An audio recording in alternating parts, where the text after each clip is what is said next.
Jorge, la otra dificultad que a veces tenemos los médicos generales cuando identificamos a nuestros pacientes es identificar ansiedad y de pronto categorizar esa ansiedad, y eso otro que llamamos estrés.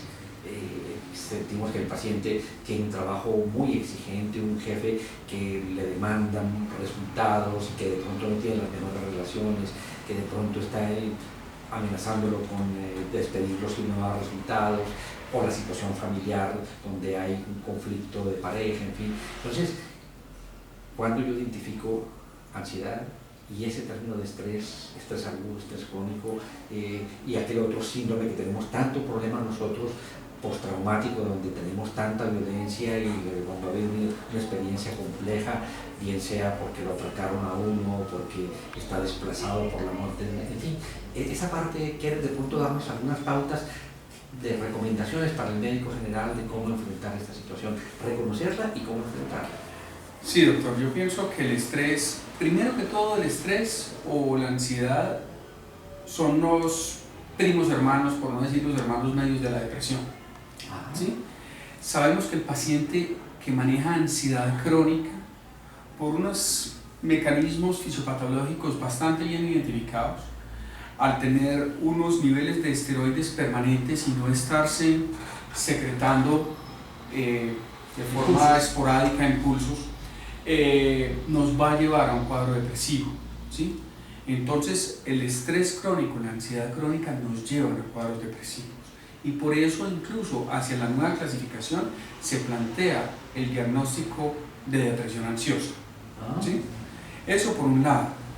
El paciente, con las carreras, con la velocidad que vive el mundo de hoy, donde nos están exigiendo, donde tenemos que hacer, donde el tiempo cada vez es como más corto, exactamente, pues vemos que nuestros pacientes cada vez llegan mucho más ansiosos, mucho más estresados, ¿sí? Y a duras penas sacan el tiempo para ir donde uno, ¿cierto? Entonces, yo pienso que hay varias cosas que hay que tratar de identificar. Lo primero es, ¿qué tanto me afecta mi funcionalidad? ¿Sí? Es difícil, pero yo creo que hay que hacerlo. Y es en el día a día, ¿sí? Ese criterio es bien importante, ¿no? Claro. ¿Cómo se modifica mi funcionalidad en mi vida diaria, ¿no? Mi funcionalidad social, mi funcionalidad familiar, mi funcionalidad laboral y mi funcionalidad conmigo mismo, ¿sí? Son pacientes que la sexualidad se les va a pique, que la vida familiar se les va a pique, ¿sí? O cuando el estresante es la familia, entonces la vida laboral se les va a pique, y donde empiezan a sentir un rechazo, ya sea hacia ir a trabajar o hacia ir a la familia o hacia una cantidad de cosas, ¿sí? Entonces esa funcionalidad es lo primero que nosotros tenemos que recuperar. Muchas personas, yo diría que uno mismo se incluye, aprenden a vivir bajo estrés y no sabemos vivir bajo una forma diferente, y sacamos... estrés bueno de pronto, sí, claro, retador, como para que tú puedas producir y crear, ¿no? El que es pues, la amenaza permanente, ¿no? Es que hay que mirar... Tallado. Es que la ansiedad es una respuesta normal del individuo, ¿sí? Todos los individuos, ante un factor estresante externo, nos crea ansiedad y nos mantiene en vigilia, nos mantiene alertas, nos mantiene pilos, ¿cierto? Pero cuando ya empiezo a estar demasiado hipervigilante ante situaciones que no lo merecen, ahí es donde nosotros empezamos a plantear la ansiedad patológica. Ya somos disfuncionales. Exactamente, ya empezamos a ser disfuncionales.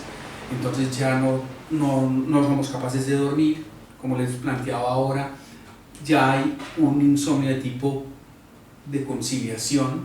¿Y eso por qué? Porque el paciente me asignó voltear y darle vueltas y vueltas y vueltas, entonces no soy capaz de dormirme. A la final, a las 2 de la mañana me vence el sueño, ¿sí?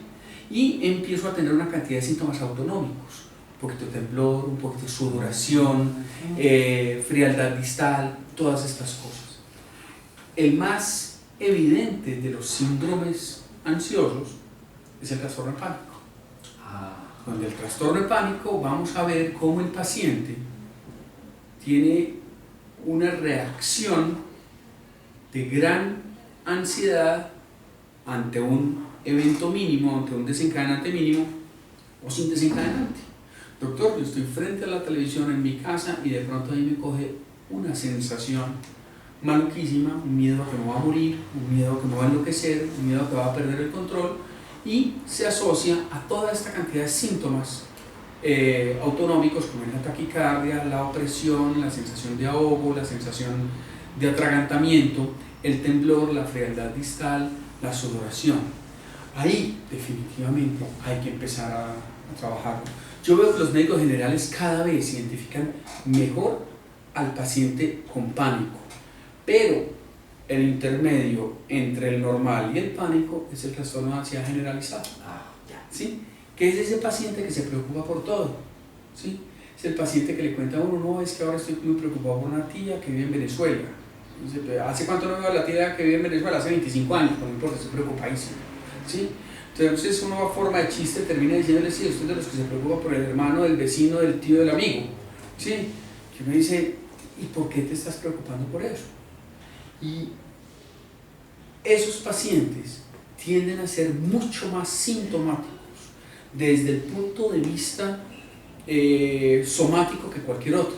Son los pacientes que se quejan de cefaleas, son los pacientes que se quejan de gastritis, son los pacientes que se quejan de colon irritable, son los pacientes que se terminan quejando de una cantidad de síntomas inespecíficos que nuevamente son los que le terminamos mandando todo tipo de medicamentos y que nada les sirve.